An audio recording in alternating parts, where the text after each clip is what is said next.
Meus amigos, boa noite. É irrecusável o convite sempre que a gente tem a oportunidade de partilhar as maravilhas que Deus tem feito na nossa vida, né? Porque, antes de tudo, isso aqui é uma partilha, né? Quando nós que estamos juntos nessa caminhada pelo aperfeiçoamento, nessa reforma íntima de cada dia, nós estamos, quando a gente partilha, a gente multiplica, né? Divide as dores que nós temos e multiplica as alegrias, né? Então é irrecusável no meu coração quando eu recebo um chamado para falar das coisas que Deus tem feito na minha vida, né? Eu vinha pensando no caminho, na responsabilidade que é falar do que Deus tem feito. E quando eu chego aqui, eu olho vejo assim as faces de vocês, eu estava na oração observando, e eu me recordo lá que no Livro dos Espíritos fala que a lei de Deus está na nossa consciência. E essa busca por essa lei de Deus que está na nossa consciência é que nos faz estar aqui hoje, que nos faz caminhar por diversas encarnações, por diversas situações e estar aqui hoje. Não há nada por acaso. Nosso Deus não trabalha com por acaso. Nosso Deus trabalha com providência, como tem lá na Gênesis, no capítulo 2. Então, passou-se várias situações na nossa vida, na vida dela, na minha e na sua. Estamos aqui hoje, nesse 20 de maio de 2018. Não pensem que é por acaso. Quando eu chego, o amigo ali chega, você tem alguma sugestão de leitura do Evangelho? Eu disse, não, pode ficar à vontade. Ele disse, é aleatório? Eu disse, é aleatório. Mas na verdade não é aleatório, porque a leitura, o capítulo 12 do Evangelho segundo o Espiritismo que ele referiu, tem tudo a ver com essa nossa conversa de hoje. Tem muito a ver. Na verdade, está muito relacionado. Quando ele fala que se alguém te bater numa face, você ofereça a outra. Você ter a humildade de não reagir. E esse caminho que a gente tem que buscar, dessa intimidade com Cristo, que é o nosso modelo, passa pela humildade. Passa muito por a gente compreender o exemplo do Cristo. E esse conhecimento do Cristo, que não é só um conhecimento intelectual, mas é um conhecimento muito mais de relação, de afetividade, de amor, exige uma aproximação dos caminhos que Cristo nos oferece para o conhecimento dele, para a sua imitação. E o seu Evangelho é riquíssimo de situações como essa. E eu sempre, assim, observando o Evangelho, e o nosso Cristo, ele passava, onde o Cristo passava, ele chamava a atenção. Onde o Cristo passava, ele reunia multidões. Onde o Cristo passava, ele não era desapercebido. E ele não fazia esforço. Era como a abelha no doce. As pessoas vinham até ele por causa do seu magnetismo, por causa da sua energia. O Cristo era como dizer, um caleidoscópio, uma paleta de virtudes. Se você pegar o Novo Testamento, principalmente o Novo Testamento, também as cartas, vai citar muitas virtudes do Cristo, estão todas escancaradas lá. E dentre elas, uma virtude me chama muita atenção, porque essa virtude está escancarada no Evangelho. Essa virtude, eu diria que o Evangelho é ensopado dessa virtude. Eu diria que se a passagem de Cristo aqui na Terra fosse uma coxa de retalhos, eu diria que a humildade, que essa virtude seria a linha. Eu gosto sempre de brincar que quando a espiritualidade se reuniu lá em cima para programar a vinda do Cristo, eles gostam de dizer, não deixa de falar da humildade não, a humildade é o principal. Tanto que se você pegar os 3 anos, principalmente toda a vida de Cristo, desde o seu nascimento, mas se você pegar principalmente os 3 anos de missão de Cristo, tem humildade aqui, humildade ali, lembre de ser humilde aqui, lembre que a humildade é importante aqui, é embebido, não tem como fugir dessa realidade. O Cristo nos falou o tempo todo da humildade. Mas o que é a humildade, na verdade? Humildade é a gente ser submisso, humildade é a gente aceitar de uma forma inferior tudo que nos é imposto. O que é humildade? Perguntem para vocês mesmos. O que é humildade? A gente tem essa noção de o que é humildade? A palavra humildade, na sua etimologia, ela significa pouca elevação. Então, humildade, na verdade, é você dar o valor devido e o peso devido a todas as situações que se apresentam a você na vida. Então, humildade não é eu me sujeitar, mas humildade é dar o justo valor a todas as coisas que nos vêm na vida. Humildade é isso. Por exemplo, o que é ser humilde? Humilde é você equilibrar essa relação de Deus, você e o próximo. O humilde, que nossa sociedade pega exatamente contra a humildade, como citou na leitura do Evangelho, do Evangelho segundo o Espiritismo, no capítulo 12, um tapa na face e a maioria das pessoas reagiria. Porque é o que é ensinado na nossa sociedade, é o que é ensinado no nosso mundo. Mas a humildade, ela dá uma nova dimensão a isso. Por quê? Porque você vai entender o valor do outro. Você vai compreender o que está por trás daquela situação do outro. Humildade é se colocar no lugar do outro. E todas as pessoas que avançaram no Evangelho, que avançaram na sua reforma íntima, que foram exemplos de cristãos, elas foram um passo além até. Elas colocaram Deus primeiro, o irmão o segundo e se colocou como terceiro. Para essa aqui eu já estou dando por satisfeito se eu conseguir equilibrar eu e meu irmão, porque nós temos muitas tendências egoísticas. Isso vai ser uma batalha perene na nossa vida, nessa encarnação. Não há como fugir disso. Nós somos egoístas. Eu não preciso apontar, eu estou falando o que a gente vê. Nós somos espíritos não tão evoluídos ainda. Já evoluímos bastante, mas se a gente analisar um pouquinho, a gente ainda é muito egoísta.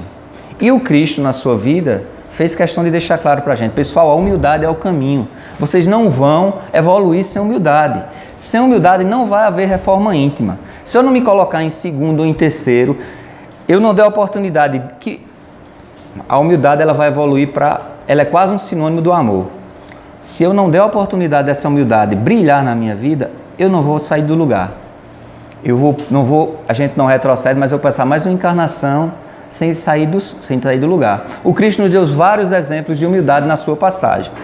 Um dos primeiros exemplos que o Cristo nos deu, por exemplo, se você pegar um pouquinho a história bíblica e você tentar entender um pouquinho mais, foi o fato dele ser nazareno. Porque Jesus Cristo era Jesus de Nazaré. Apesar de ter nascido em Belém, ele era nazareno. Porque a vinda do Cristo à Terra foi muito bem feita. Porque a palavra Belém significa casa do pão. E Jesus é o pão do céu, como a Bíblia cita, né? Como o Evangelho cita. Mas ele era nazareno, Jesus era de Nazaré. A família de Jesus foi a Belém e ali nasceu Cristo. Depois eles retornaram para Nazaré. E Nazaré ele passou toda a infância dele e só saiu dali a partir de quando começou a sua missão. Né? Então Nazaré naquela época era uma cidade que não tinha muito prestígio. Nazaré era uma cidade de mais ou menos entre 450 a 500 habitantes. Era uma cidade pobre, ficava na região central da Galileia, que era a região mais pobre da Galileia, onde as pessoas eram mais incultas. Além de tudo, geograficamente falando, Nazaré ela ficava entre Damasco, na Síria, e Jerusalém. Eu até coloquei lá no Google, e você vê lá Damasco, no meio Nazaré, e mais embaixo Jerusalém. E por ser no meio dessas duas cidades, era um entreposto. Então muitas pessoas de fora passavam em Nazaré, passavam ali gregos, fenícios, os próprios judeus, várias pessoas de várias regiões que movimentavam aquela situação naquele período passavam por Nazaré. E como eles passavam por Nazaré, vocês sabem o que tem nessas cidades de entreposto. Tem os albergues, tem os lugares para pessoas beberem, né? Tem os lugares de prostituição, as estradas ao redor de Nazaré eram perigosas. Então, é porque tinham muitos assaltos, muita gente transitava. Então Nazaré não era tido como boa coisa. Por ter essa diversidade de pessoas e de raças lá, era uma cidade tida como uma cidade onde a fé era relaxada, onde os judeus já ali não viviam uma fé muito zelosa. Né? Então, quando se sabe que o Salvador esperado pelo povo de Israel era de Nazaré, se dá uma descrença. Tanto que quando Natanael vê do Cristo, ele vai até Filipe e Natanael tal, Jesus chegou, o Salvador ele é o Nazareno tal. Aí ele diz, né, aquela célebre frase: pode vir alguma coisa boa de Nazaré? Não é? Se questiona, pode vir alguma coisa boa de Nazaré? E aí, posteriormente, quando ele se aproxima do Cristo, aí ele vê realmente que, apesar de ser de Nazaré, era grande coisa, era o nosso Cristo. Então, Cristo podia ter escolhido nascer em Jerusalém, não é? Outro fato, por exemplo, Jesus nasceu numa manjedoura. Esse nome muito bonito, né? Manjedoura. Mas, na verdade, Jesus nasceu num curral, porque aquela imagem daquele presépio de Assis é muito bucólica, é muito linda e tal, mas não era daquele jeito. Você imagina um lugar que tinha cavalo, boi, bode, porco. A vigilância sanitária não existia naquela época, então você pode imaginar a situação daquele lugar que Cristo nasceu, e aquela manjedoura onde ele realmente foi colocado, ali era o lugar de se dar comida aos animais. Então eles chegaram cansados daquela viagem, deitaram ali em qualquer lugar, pegaram lá aquela manjedoura que devia ter resto de comida, resto de, como a gente chama aqui no Nordeste, de lavagem, sei lá o que, limparam ali de qualquer forma, botaram umas palhinhas lá e colocaram o Cristo da nossa vida, o Cristo nosso modelo. Então olha que exemplo de humildade. A espiritualidade podia ter feito, ele vai nascer lá no seio do judaísmo. Teoricamente, a nossos olhos seria muito mais fácil, não seria, não? Claro. Ele podia ter nascido em Roma, por que não? Mas não. Para pregar os valores corretos, tinha que ser dessa forma. O nosso Cristo nasceu humilde, num humilde curral de boi e repousou numa manjedoura onde se dava comida aos animais. Então, que exemplo maior de humildade do que esse? Outra coisa, o Cristo era filho de carpinteiro. Também há um certo romantismo em relação a essa profissão do Cristo.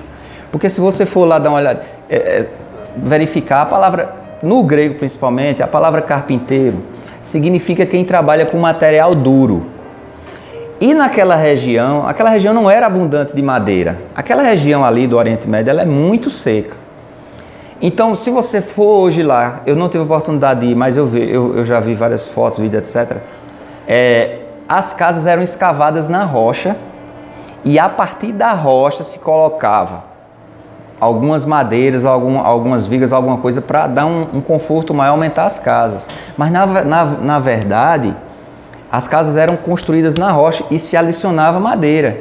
Então a profissão de Cristo, tanto que ele aguentou muito no flagelo da cruz, a profissão dele era peão de obra mesmo, era uma profissão digna e a mais humilde praticamente da sociedade.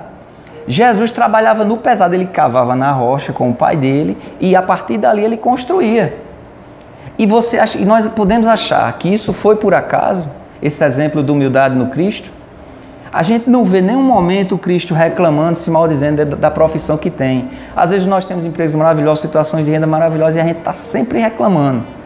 Mas o Cristo deu a humildade e o exemplo do trabalho. O exemplo da dignidade do trabalho humilde, que humilde dignifica. Humildade sim. Humildade valoriza e dá brilho a qualquer atividade que nós fizemos. Eu posso ser o melhor músico do mundo, mas se não tiver humildade, de que adianta? Não acrescenta muita coisa, não é? Outro exemplo do Cristo, os assessores de Cristo. A assessoria de Cristo eram espíritos evoluídos, mas intelectualmente deixavam muito a desejar. Tanto que lá no Evangelho tem várias situações que o Cristo ele bate forte para ver se o pessoal entende a mensagem dele.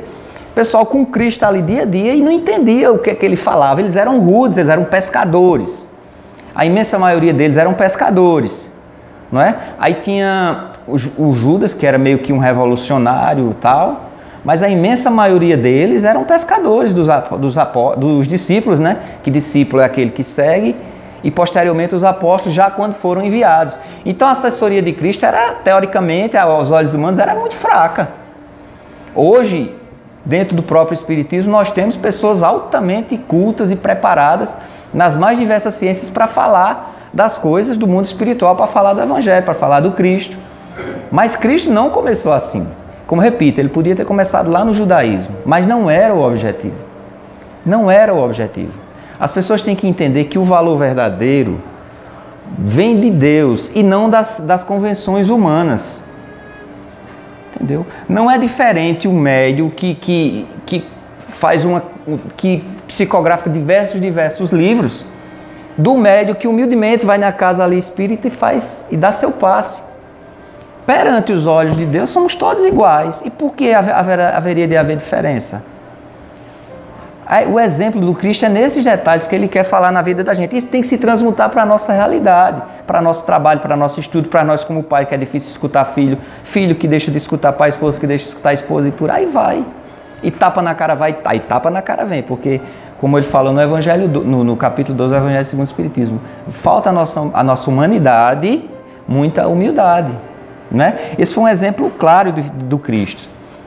Outro exemplo do Cristo foi a coroa de espinhos, porque o povo judeu esperava um rei glorioso, poderoso, rico, tanto que ele foi questionado várias vezes, até durante o suplício da cruz. Se você é tão poderoso, por que os anjos do céu não vêm aqui lhe salvar? Porque eles já têm aquela ideia bélica, eles estavam oprimidos pelos romanos. Então eles tinham a ideia que a qualquer momento viria um rei, tanto que tem os apóstolos lá, vamos começar, quando eles começam a seguir a Cristo, não, vamos começar a juntar dinheiro para a gente começar a se mobilizar para preparar a revolução. Eles no começo não entendiam. E aquela coroa de espinhos, que ela foi, interessante, ela foi um motivo de zombaria que os judeus quiseram impor ao Cristo, mas na verdade se tornou um motivo de glória. Por quê? Porque ela não era formada de ouro, nem de prata, nem de diamantes. Mas ela era formada de uma simples madeira. E o verdadeiro reinado, o verdadeiro rei, né?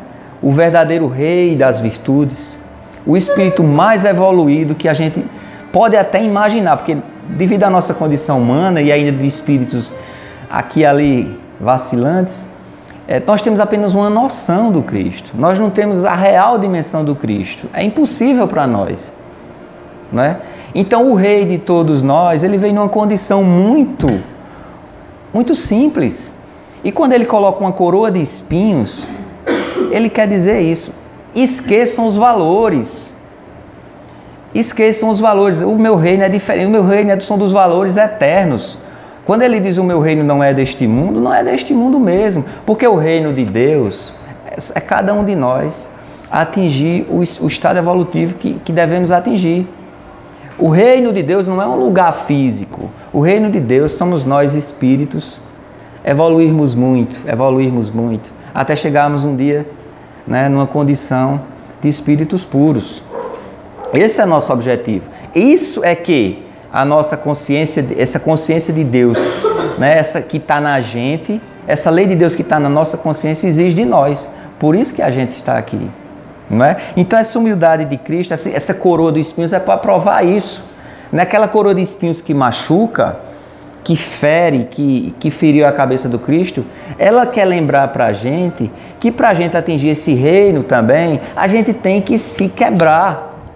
A gente tem que lutar contra as nossas tendências egoístas, insistentemente egoístas, que vive destruindo tudo que a gente faz. A gente faz uma semana de caminhada daquela... Aí, em 1 minuto, em meia hora, perde tudo, joga fora. Mas a gente tem que insistir, a gente tem que se trabalhar, a gente tem que se pôr essa coroa de espinho no sentido da gente entender que esse reino é de humildade. Esse reino é de amor. Não é?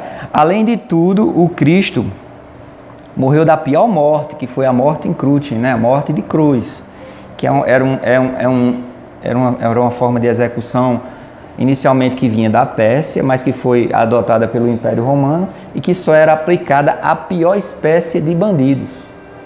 Só amando muito para se submeter tão humildemente a certas situações que o nosso Cristo submeteu. Não é? E o Cristo é nosso modelo. É muito bela essa questão da personalidade do Cristo, humilde. Não é diferente do que a gente tem hoje na nossa sociedade. E quando Cristo diz, imitai a mim que sou manso e humilde de coração, ele não estava brincando, ele estava falando muito sério. Ele era manso, ele é manso e humilde de coração mesmo. Tanto que Paulo, mais tarde, já na carta aos Filipenses, Paulo diz, e se achando na forma de homem, se humilhou e se submeteu à morte de cruz. Não é? Então, tanto que se você pegar os primórdios do cristianismo, não haveria mais manancial de humildade que aquelas primeiras comunidades cristãs. Tudo tem que acontecer, mas eu vejo como assim, quando a igreja, quando a sociedade, quando os cristãos se aliam aos poderosos para oprimir, na minha modestíssima opinião, isso é tudo menos cristianismo. Eu não sei nada de cristianismo, mas eu concluo isso. Quando você vê a fé, a palavra de Cristo, né? O Evangelho sendo usado, sendo instrumentalizado pelas mais diversas denominações cristãs para oprimir, para subjugar, isso é tudo menos cristianismo. Isso é tudo menos cristianismo. Isso já aconteceu, já vem acontecendo há muito tempo na nossa história, não é de hoje. Tanto que as grandes pessoas que seguiram Jesus, ela tem exemplos de humildade na sua vida. Francisco de Assis, por exemplo. Francisco de Assis transbordava humildade. Francisco de Assis dormia com os animais. Francisco de Assis, ele cuidava, limpava os leprosos, os doentes, não é? Coisas que ninguém naquela época... E até que Francisco era um rapaz de posses. Foi loucura o que Francisco fez aos olhos dos pais dele, aos olhos da família, aos olhos da sociedade daquela época. Não é? Então, Francisco de Assis, ele atingiu um estágio de reforma fantástico. Fantástico, fantástico. Tem uma história de Francisco, tem um irmão parece-me que é irmão Mateu. Ele se irrita.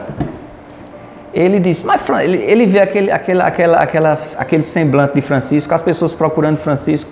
Ele diz, mas por que, Francisco? Porque você que não é tão inteligente, você que não é tão bonito, você que não sabe nem falar direito, mas por que as pessoas lhe procuram, Francisco? Eu não vejo em você, Francisco, nenhuma qualidade que possa despertar isso nas pessoas, mas eu só vejo as pessoas virem aqui e procurar você, Francisco. Mas por quê? Irritado com Francisco. Aí Francisco tomou de início aquele choque, né? E meio que paralisado, mas naquela sintonia que ele tinha com o mundo espiritual fantástica, ele disse, foi Deus, Mateus. Foi Deus que olhou para o coração dos homens. Foi Deus que conhece o melhor e o pior. Ele que conhece o maior pecador. E ele encontrou o mais vil pecador, que sou eu. Isso acontece, Mateus, exatamente para que fique evidenciado que a obra não é minha. Que o que as pessoas vêm buscar em mim não sou eu, é Deus. Então a explicação para isso é Deus, nada mais. Eu não sou nada. Pronto, aí conta a história, né? Que diante dessa resposta tão enfática de Francisco, o próprio irmão caiu aos prantos e se arrependeu. Porque as pessoas, quando as pessoas começam a sentir aquela energia do Cristo, as pessoas começam a chegar, mas tem que ser pura. Por isso que as pessoas procuravam Francisco, porque ele emanava essa humildade. Outro nome que emanou humildade, submissão à vontade de Deus foi Maria de Nazaré, a mãe do Cristo, a mãe de Jesus. Maria de Nazaré, os especialistas dizem que a maior dor que o ser humano, e eu concordo, pode sentir é a perda de um filho. Eu não gosto nem de imaginar essa dor. Mas Maria de Nazaré se submeteu a vivenciar todo o flagelo do Cristo. Toda a sua vida, desde a infância, obviamente, mas toda a parte dolorosa do seu sofrimento. E a gente não encontra no Evangelho nenhuma letra de Maria se lamentando. A gente, às vezes, por causa de nada, a gente está se lamentando. A gente não está sendo humilde em aceitar situações que se nos impõem à nossa frente. Maria de Nazaré esbanjou essa humildade, esbanjou esse desejo de se submeter à vontade do Cristo. Porque os primeiros cristãos, a humildade deles era tão grande que muitas vezes eles eram tidos como arrogantes. Porque aquela submissão ao Cristo, aquela opinião firme de não se submeter à vontade dos poderosos, aquilo era tido como arrogância. E eles eram jogados aos leões e ficavam louvando. E não arregavam, perdoa a palavra, não retrocediam. Eles eram firmes. Maria de Nazaré teve muito disso. Você não encontra no Evangelho Maria de Nazaré lamentar a morte do filho dela. Ah, Deus, não. Quando Maria de Nazaré recebeu a mensagem que seria a mãe do Cristo através do anjo, né, através daquele espírito, ela disse, eis aqui a escrava do Senhor. E ela disse sério, né? que ela cumpriu a missão dela, né? Maria de Nazaré jogou firme no time da humildade, vestiu a camisa dos que se submetem à vontade do nosso Deus. Não é verdade? Outro personagem fantástico é Santo Agostinho, que a Igreja Católica chama de santo, que eu cito porque também Santo Agostinho participou do Livro dos Espíritos. Tem muitas perguntas respondidas por Santo Agostinho. E Santo Agostinho tinha uma certa revolta, porque Santo Agostinho não era uma revolta assim, era meio chateado porque ele se converteu tarde, bem tardiamente. Apesar da oração de Santa Mônica intensa, que era a mãe dele, também Santa Mônica, como a Igreja Católica chama, mas ele se converteu tarde. Mas mesmo assim, Santo Agostinho, ele tem os mais preciosos documentos filosóficos e teológicos do cristianismo, usado por todas as denominações, inclusive não cristãos, e nós ainda fomos contemplados no Livro dos Espíritos, né? Um Santo Agostinho até, vamos dizer assim, upgrade, né? Um Santo Agostinho mais, porque já no mundo espiritual, né? E Santo Agostinho tem uma frasezinha dele, que ele ainda encarnado como Santo Agostinho, ele disse que eu conheço a mim e que eu conheça a ti, Senhor. Que eu me conheça para humilhar-me, e que eu te conheça para amar-te. Quanto mais eu entendo minha pequenez, maior é minha necessidade da tua grandeza. Né? Então isso aí confirma aquela situação que os cristãos que deram um passo à frente, eles foram extremamente humildes. Chico Xavier, a gente precisa nem falar, a gente é privilegiado, porque não tem vídeo de Maria de Nazaré, não tem vídeo de Santo Agostinho, não tem vídeo de Francisco Assis, não tem palestra gravada dele, não tem psicografia, não tem imagem, entrevista, mas de Chico nós temos um material vasto. E Chico, meu Deus, era humildade em pessoa. Tem diversas situações de Chico Xavier que ilustra essa questão da humildade aflorada, lá pelo quarto que ele morava, pela vida simples pelos hábitos simples que ele tinha. Chico Xavier, Paulo dizia, me imitem que eu estou imitando Jesus Cristo. Eu digo sem medo de errar, nós podemos imitar muita coisa em Chico Xavier que vai servir para nosso aperfeiçoamento. Percebe, meus irmãos, como as pessoas que dão um passo à frente no Cristo, elas são humildes e elas oferecem um exemplo de humildade que a gente tem que buscar. Chico Xavier tem uma história que ele saía de casa para trabalhar, ele morava, parece que São Leopoldo, não me recordo o nome da cidade, e ele saía para trabalhar na zona rural, e aí ele encontrou com um amigo dele na saída. O amigo, Chico, fulano morreu, era um antigo patrão dele. Ele onde é que vai ser o enterro? Aí o camarada dele, Chico, Pedro Leopoldo, o nome da cidade. Chico morreu na miséria, solitário, vai ser enterrado no caixão da prefeitura como indigente lá, não vai ter ninguém. Aí ele não acredita, era uma pessoa tão justa, como isso aconteceu? Bom patrão, pagava meus salários em dia, né? E aí ele disse, não, diga lá ao pessoal que eu vou dar um jeito. Segura um pouco lá o enterro que eu vou dar um jeito para ajudar de alguma forma. E aí ele começou a sair a pedir na cidade e chegou um ponto que ele foi para a praça da cidade pedir esmola para fazer o enterro do ex-patrão.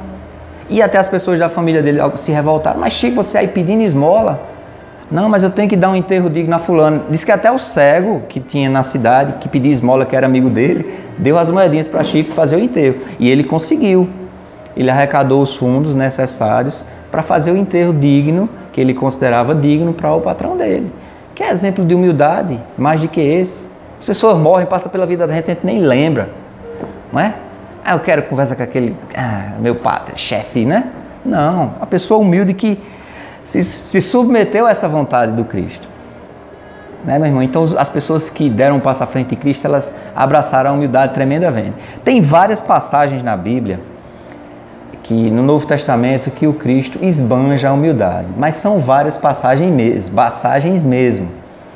E tem uma delas que eu considero assim, top, né? O top, a mais fantástica de todas, que é aquela do lava-pés. Inclusive os apóstolos, inclusive a Igreja Católica, ela celebra, né, aquela cerimônia de lava-pés na Semana Santa.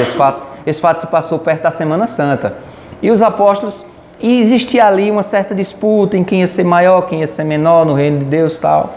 E aconteceu que teve uma situação lá, que Jesus foi simplesmente lavou os pés dos apóstolos.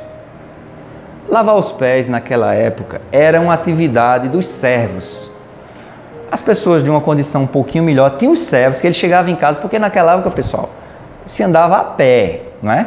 Então as pessoas, os pés eram calejados, cansados. E tinha o servo, a pessoa chegava em casa, o servo vinha e lavava os pés, a pessoa dava aquela relaxada. O Cristo já teria feito muita coisa se ele dissesse, a partir de hoje, cada um lava seus pés. Se ele tivesse dito, cada um lava seus pés, meu amigo, já seria um avanço e tanto. Mas Cristo, que não perdeu tempo aqui, ele foi mais além. Ele lavou os pés dos apóstolos.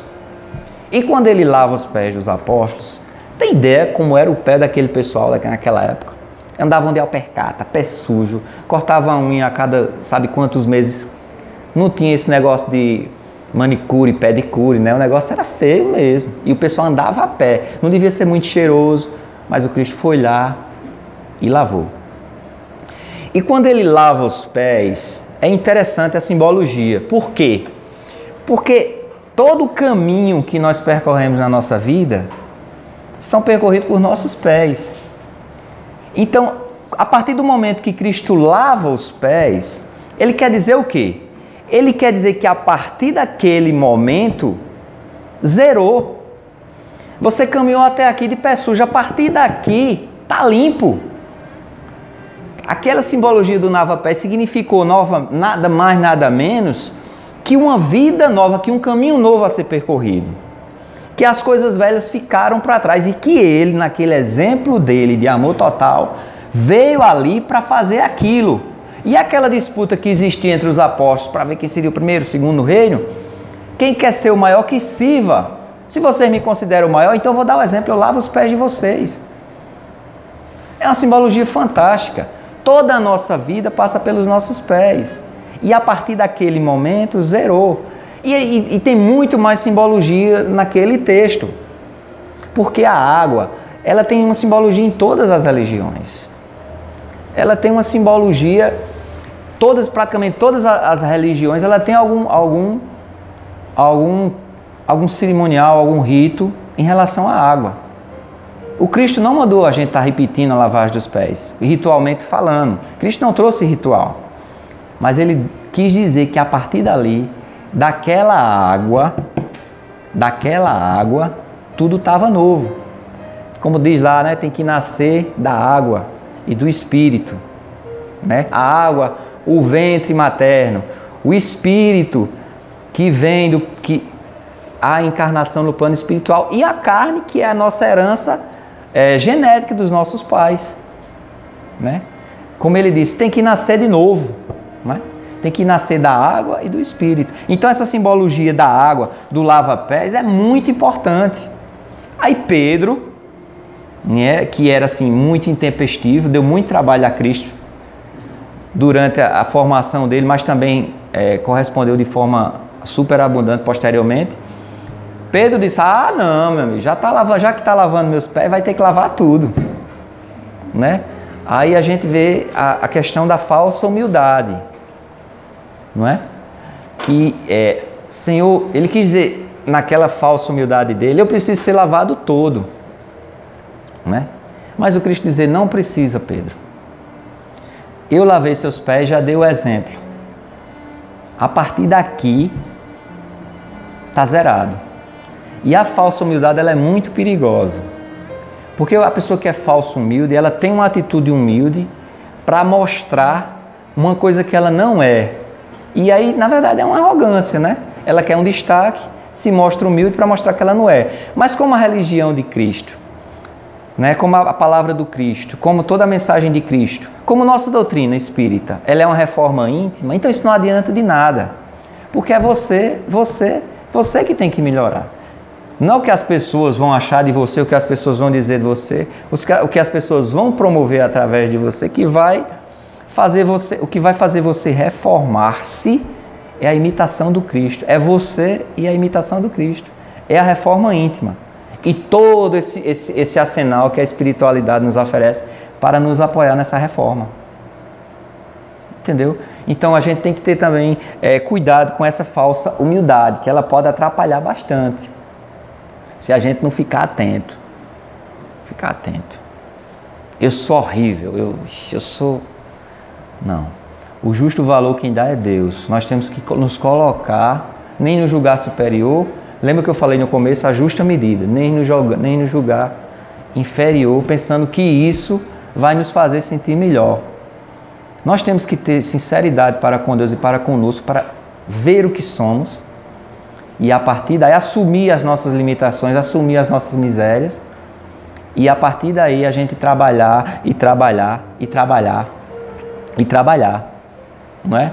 Quem já teve a oportunidade de ler aquele livro Paulo e Estevão? Eu não sei, eu li esse livro porque disseram assim: se você passar essa encarnação e não ler esse livro, você vai perder a encarnação. Então eu corri logo para ler. É fantástico. Quem tiver a oportunidade de ler Paulo e Estevão, eu acho que eu subi, dos 2 milhões de degraus que eu tinha para subir, eu subi uns 3 ou 4. O livro é fantástico.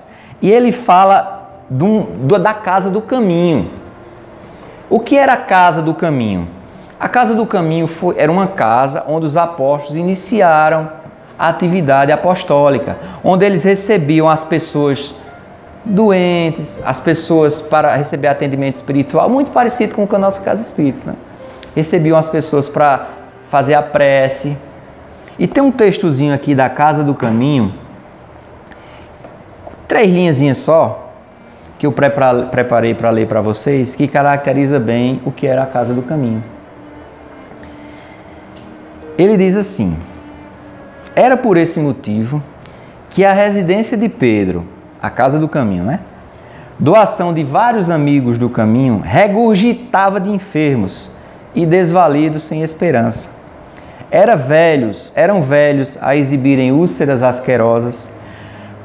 Eles eram procedentes de Cesareia, loucos que chegavam das regiões mais longínquas, conduzidos por parentes ansiosos de alívio, crianças paralíticas nos braços maternais, todos atraídos pela fama do profeta Nazareno, que ressuscitava os próprios mortos e sabia restituir tranquilidade aos corações infortunados ao mundo.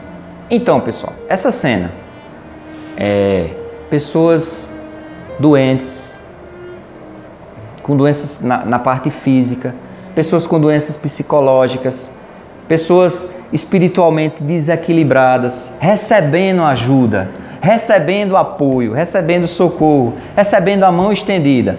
Eu só vejo isso na casa espírita. Eu não vejo onde é outro lugar. Eu posso testemunhar, eu vejo isso no espiritismo. Foi uma das coisas que me grudou no espiritismo, foi isso. Então nós espíritas, nós somos defensores dessa premissa. Na verdade, nós somos guardiões. Então nós temos que estar atentos que nossas casas espíritas são cofres de humildade, receptáculos de humildade, na verdade fontes de humildade. Que as pessoas ao virem a essa casa, a qualquer casa, elas se sintam acolhidas por essa humildade, que é esse sinônimo do amor de Cristo. Que a casa espírita não... Aqui eu nunca vi na casa espírita o rico sentar no lugar melhor do que o pobre. Aqui todos somos iguais. Como perante os olhos de Deus, todos na casa espírita temos de ser iguais. E nós temos que ser atentos, vigilantes em relação a isso. Nós não podemos permitir que nossa casa espírita seja instrumentalizado pelos poderosos, pelos opressores que sejam, por nada. Nós temos que ser defensores da casa espírita como guardiões do evangelho da humildade do Cristo. As pessoas têm que vir aqui receber a prece, as pessoas têm que vir aqui receber a água fluidificada, as pessoas têm que vir aqui receber a nossa oração, as pessoas têm que vir aqui receber a nossa palavra amiga, as pessoas têm que sentar aqui, a espiritualidade da casa. O mundo espiritual tem que trabalhar na vida dessas pessoas e nós temos que ajudar da maneira que for possível. Nós somos guardiões dessa verdade da humildade. A gente tem que entender isso como cristão e como cristão espírita muito mais ainda. Porque se o Cristo deu uma dimensão muito maior à lei de Moisés, o Espiritismo deu uma dimensão muito maior ao Evangelho. Nós temos uma visão multidimensional do Evangelho que nenhuma denominação cristã tem. Nós temos várias psicografias sobre os primeiros cristãos. Nós temos vários mentores espirituais falando todo dia para a gente sobre como a gente deve imitar o Cristo, e as outras doutrinas não têm isso. Então nós somos guardiões dessa humildade. A humildade é a nossa virtude maior. É a primeira virtude que tem que estar na nossa cara. As pessoas, quando passem ali, elas podem falar tudo da nossa casa, mas nunca podem falar da nossa casa que ali é casa de gente arrogante, de gente que maltrata, de gente que oprime. Não. Aqui é a casa dos humildes, onde a gente tem que fazer questão de que todos se sintam iguais. Que as pessoas vêm aqui, às vezes não falam nada, sentam ali e saem. Mas a espiritualidade está agindo na vida delas, porque elas tiveram humildade de ficar ali, chegar e sair, vir até aqui. Meu irmão? Então vamos ficar atentos nisso, para que a gente preserve a nossa casa espírita, seja ela onde for, seja aqui. Eu fiquei encantado com a casa de vocês, com o ambiente, né, com a harmonia da casa, uma casa muito organizada, aqui a espiritualidade trabalha. Então nós temos que estar atentos, para que isso não saia, que a gente não perca isso, que a gente guarde, mantenha, para que não aconteça contaminação. Vai acontecer, vai, mas nós temos que limitar ao máximo isso. Não é? Eu pontuei algumas coisas, algumas percepções que a gente deve ter. Antes de tudo, é preciso ter humildade para se crer. Como vamos nós crer em Deus se nós não vamos entender que existe algo maior que nós?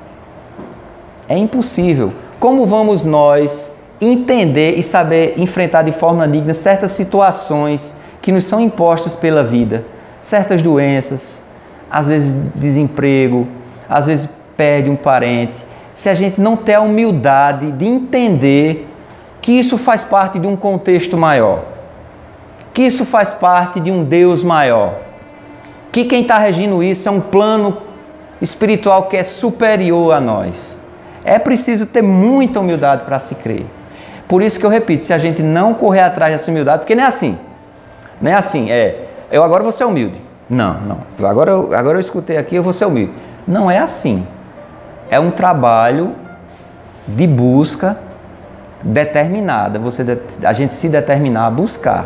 Mas é possível a gente avançar nessa questão da humildade. Não vai ser assim, mas vai ser passo a passo. Se não só nessa encarnação, mais uma para frente, mais duas, sabe lá quantas Deus vai nos permitir, mas que a gente busque sempre estar em evolução. O Evangelho segundo o Espiritismo, no capítulo 7, item 2, ele fala o seguinte: dizendo que o reino do céu é do mais simples, que Jesus significar que a ninguém é conseguida entrada nesse reino sem a simplicidade de coração e humildade de espírito. Que o ignorante possuidor dessas qualidades será preferido ao sábio que mais crê em si do que em Deus. Então esse item 2 desse capítulo do Evangelho segundo o Espiritismo está dizendo isso, que aqui o ignorante que crê é superior ao doutor que não crê, porque os valores são outros, porque a humildade é o que conta. Não é? Que não há como a gente se arrepender sem a humildade de se arrepender, principalmente na relação com o outro. Como é que eu vou pedir perdão a Fábio se eu não tenho a humildade de reconhecer que eu errei, que eu feri Fábio, que ele é importante para mim? É impossível você pedir perdão ao irmão que vê. Imagina a Deus, que com os olhos materiais nós não vemos. Então, sem a humildade é impossível você se arrepender das suas falhas. A pessoa que é arrogante, que vive em cima da arrogância e da petulância, ela erra, eu erro assim mesmo, eu sou assim mesmo e vou continuar assim mesmo e pronto. E eu nasci assim e vou morrer assim, não é? Mas se a pessoa tem humildade, ela começa a perceber que esse erro, eu só faço prejudicar a mim mesmo. Na verdade não é. Na verdade nós não vivemos isolados. Nós sempre estamos atingindo o outro, não é? Então, lá no Salmo 51:3 tem o versículo: porque eu conheço as minhas transgressões, e o meu pecado está sempre diante de mim. Sendo quase que redundante, já perto de terminar, porque a hora se avança, a fé e a humildade sincera é um incenso ao Senhor. É um incenso a Deus. Deus ama os humildes. Lá no Sermão da Montanha, bem-aventurados os pobres de espírito. Porque quando eu digo pobreza, humildade, não é material, não. Tem muita gente humilde, sem posse, que vive num trono de orgulho. E tem gente de muitas posses que é humilde. É a questão da justa medida. Então lá no bem-aventurados os pobres de espírito, os humildes, né? Essa atitude farisaica que quando a gente começa a melhorar um pouquinho, começa a entender um pouquinho, a gente já começa a se achar melhor do que os outros. Esse cara aí tá ferindo a doutrina nesse ponto. Esse aí parece que nunca leu o Evangelho segundo o Espiritismo, não é? É uma atitude farisaica. Isso não agrada a Deus. A atitude humilde, ela é um incenso ao coração do Pai, né? Tanto que lá no capítulo, na questão 658 do Evangelho segundo o Espiritismo, é feita a seguinte pergunta: a prece agrada a Deus? Agrada a Deus a prece? E aí veja a resposta. Por que nossa oração tem que ser revestida de humildade? Teresa do Menino Jesus dizia que a prece é um olhar para o alto, né? A prece ela tem que vir do coração. Os fariseus recitavam mais e mais salmos, mas não vinha do coração. E os espíritos respondem: a prece é sempre agradável a Deus, quando ditada pelo coração, pois para ele a intenção é tudo. Assim, preferível lhe é a prece do íntimo à prece lida. Por muito bela que seja, se for lida, mais com os lábios do que com o coração. Não vale, né? Agrada-lhe a prece quando dita com fé, com fervor e sinceridade. Mas não creais que o toque do homem, que o toque é do homem fútil, orgulhoso e egoísta, a menos que signifique da sua parte um ato de sincero arrependimento e, para terminar, ele diz, e de verdadeira humildade. Não é? Então, nossa prece, nossa oração, não tem muito. Às vezes a gente vai, aí tem uma prece que dura 15 minutos e são usadas palavras bonitas. Se tiverem saindo do coração, ótimo, mas às vezes só a gente se colocar diante de Deus já chegou no coração, já chegou, a prece já foi ouvida, né? E por fim, antes dessas sugestões, a humildade no serviço de Deus, né? Nós que servimos a Deus, tem uma expressão em latim que eu adoro, que é o servus servorum Dei, que é até o lema, né, usado pelos papas católicos, mas do latim é servus servorum Dei, que significa servo dos servos de Deus, né? Então é o que nós somos. Nós somos servos, nós estamos aqui para auxiliar o outro nessa caminhada junta. Interessante que quando a gente serve, a gente é servido também. Então essa mentalidade de que, porque ele é um excelente palestrante, porque ele é um músico maravilhoso. Não, a gente está tudo no mesmo nível, não existe, não pode existir isso. Nós somos todos servos, nós servimos ao mesmo Deus e esse Deus que é amor nos ensina a servir aos nossos irmãos, a nos colocar à disposição dos nossos irmãos, com sinceridade de coração e com o desejo de servir. Não é? A humildade na vida fraterna que a gente tem que ter, de uma palavra chamada empatia, de você se colocar no lugar do outro. Por que ela me agride? O que é que tem por trás daquela atitude agressiva dela? O que é que está levando? Se a pessoa está agredindo a gente, primeiro a gente se perguntar por quê? E não imediatamente replicar. Às vezes ela está passando por uma situação muito difícil que você não suportaria e por isso ela teve uma atitude grosseira e que lhe agrediu também. Então, meus irmãos, que a gente possa pedir ao nosso Deus nas nossas preces, dia a dia, que a gente imite a atitude de Cristo, aquele coração humilde e generoso, de amor, né, que é nosso modelo maior. Cristo que é nosso modelo maior. que nos dê a graça, o nosso Deus, de a gente evoluir nessa humildade. E para concluir, eu vou ler aqui 3 linhas de Emmanuel relativas à humildade, que pedir aos irmãos e amigos que ouvissem com atenção e guardassem. Aceitemos com humildade o concurso sagrado daqueles que se constituem nossos benfeitores nas esferas mais altas e estendamos aos nossos irmãos mais necessitados que nós mesmos os braços fraternos que o Espiritismo envolve em bênçãos de revelação e amor. Que o Senhor nos abençoe, nos guarde, nos mostre a sua face e nos conceda a sua paz. Muito obrigado. Agradecemos a reflexão que você trouxe nessa noite. É muito importante que possamos levar essa palavra para casa e colocar nas nossas atividades, no dia a dia, né? Como também nas nossas orações no final do dia, para saber, refletir como é que as nossas atitudes foram caminho da humildade ou não. Não para que a gente possa se penalizar, mas que possa refletir para que não repita mais ou ter que se esforçar, né, nessa caminhada para em prol que a gente possa aí adquirir essa humildade, que não é fácil, né? Não é uma mágica de vou sair humilde hoje e a partir de hoje eu sou a pessoa mais humilde do mundo. Aí já está começando errado, né? Já não é mais humildade, querem fazer de uma vez, não é mágico, né? Não é mágico, então, não existe mágica. Todos nós unidos possamos nessa luta diária em prol de seguir esse exemplo, que é mais belo do que todos, que é o Jesus Cristo.